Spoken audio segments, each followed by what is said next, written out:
Ini kita sebut, tuan-tuan pun tahu tentang isu zakat. Kalau dia ambil duit zakat suruh negara, setiap tahun lebih daripada 1 bilion.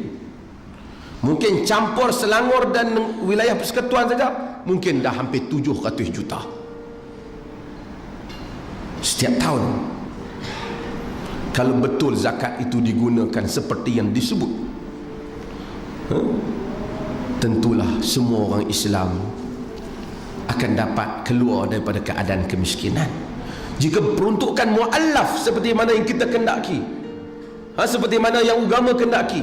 Mu'allaf tu termasuk yang kalau kita beri mungkin dia masuk Islam, kalau yang teringin nak masuk Islam, yang tak teringin tapi kalau beri mungkin masuk Islam. Hatta fuqaha masukkan yang bermusuh dengan Islam, kalau kita beri dia sokong Islam, dia pun mu'allaf. Kita hanya yang masuk Islam 20 tahun masuk pun bagi kat mu'allaf ni. Zakat yang lebih 1 bilion tak digunakan dalam erti kata yang sebenar. Umat Islam takut, konon, memang konon ke apa, memang benar, agama lain peruntukkan duit untuk pancing orang Islam masuk agama mereka. Patut mereka yang bimbang, kita pula yang bimbang. Kita pula yang bimbang. Zakat 1 bilion bukan sekali, 8 tahun. Kita bimbang. Kalau satu negeri kata ada 1000 keluarga miskin, bukan individu, 1000 keluarga miskin, bukan kadar kemiskinan ini, bukan kadar kemiskinan yang disebut oleh kebajikan masyarakat, itu rendah. Yang lebih tinggi kerana zakat kita banyak. Kalau pergi ambil 100 juta, mereka masih lagi boleh dapat 10,000. Satu keluarga. Artinya ada orang Islam, bukan dia hanya dapat RM50, RM100. Saya, tuan-tuan tahu, antara mereka yang ini lepas pada ini saya akan detailkan, mereka yang terpengaruh dengan ajaran Kristian itu bukan kerana soal beri saja. Pertama, mereka tu mudah beri. Kedua, mereka beri dengan keadaan orang rasa perkara itu diberi dengan kasih sayang. Tapi bila pergi pada kaunter-kaunter zakat kita, bila kita nak kempen zakat, tuan-tuan pergi tengok zakat ini, kempen dia, iklan dia semua iklan yang mahal, besar dia punya poster-poster dia tu.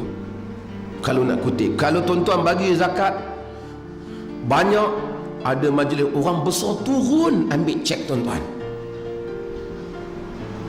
Dan sehingga kadang-kadang orang yang bagi zakat tu harap dia tak lupa, zakat tu bukan duit dia, itu memang duit fakir miskin. Dia tak boleh kata nasib baik aku bagi, dia tak boleh kata. Kerana kalau dia tak bagi, dia makan peruntukan yang haram. Macam kita, kalau kita tak bagi zakat, kita makan peruntukan yang haram, yang bukan hak kita, kerana Allah telah peruntukkan untuk fakir miskin dan asnaf yang layak. Tapi tuan-tuan bolehlah, kalau tuan-tuan nak mencuba, pergilah bahagian urus zakat mana-mana, tuan-tuan cuba. Saya ni susah nak minta zakat, isi orang.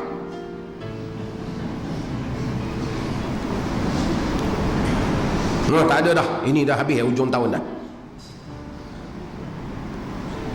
Tapi bangunan mereka hebat, kereta mereka hebat.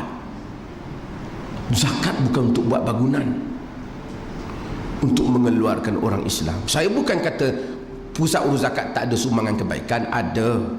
Tapi kita kena kritik berapa benda. Kita kena kritik juga, kerana ini memeningkan kepala.